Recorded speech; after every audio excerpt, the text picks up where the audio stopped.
আগেই বলেছি আমরা যেহেতু গ্রামে থাকি তাই এখানে সবজি বাজারের কোনো অভাব হয় না। আজকে আমার মায়ের দরকার ছিল বেগুন, আর তাই বেগুন আনতে চলে গিয়েছি মাহিদের বাড়িতে। এই যে দেখতে পাচ্ছ মাহির মা প্রচুর বেগুন তুলে ফেলেছে, এগুলো সব নিজেদের গাছে হয়েছে। তো সেই বেগুনগুলোই আমরা আজকে নিয়ে এসেছি। আর কিছুদিন আগে আমার বোন গিয়েছিল পুরীতে, আমার জন্য এই জগন্নাথ দেবটি নিয়ে এসেছে।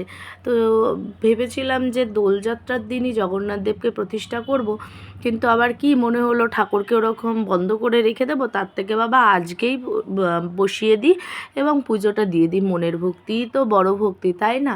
আমার সিংহাসনটাও একবার দেখিয়ে দিলাম, এত পরিমাণে ঠাকুর হয়ে যাচ্ছে যে ইচ্ছে আছে একটা সুন্দর দেখে সিংহাসন কিনবো। আর জগন্নাথ দেবকে কেমন দেখতে লাগছে অবশ্যই কমেন্ট বক্সে জানাবেন। পুরী থেকে এসেছে জগন্নাথ দেব আমার কাছে। একটা কথা কি জানো তো, আমি এখনও পুরী গিয়ে উঠতে পারিনি, তাই জগন্নাথ দেব স্বয়ং চলে এসছে আমাকে দেখা দিতে। জানি না ভগবান কবে টানবে, কবে আমি পুরী যেতে পারবো। বারবারই ইচ্ছা করে যে এবছর পুরী যাব, এবছর পুরী যাব, প্ল্যান হয়েও বারবারই ক্যান্সেল হয়ে যায়। ভগবান না টানলে ভগবানের স্থানে যাওয়া যায় না।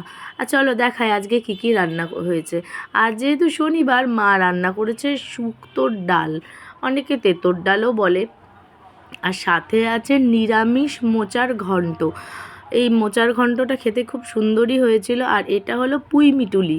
আর ওইদিকে শশা আর লেবু তো রয়েছে, সাথে ধোয়া ওঠা ভাত, পাঁপড় ভাজা, চাটনি, এগুলো রয়েছে। এগুলো সবগুলোই মা খাবে। এইবারে আমার যেহেতু বোন এসেছে তাই ডিম আর মাছ ভাজা মা করেছে, এগুলো আমরা খাবো।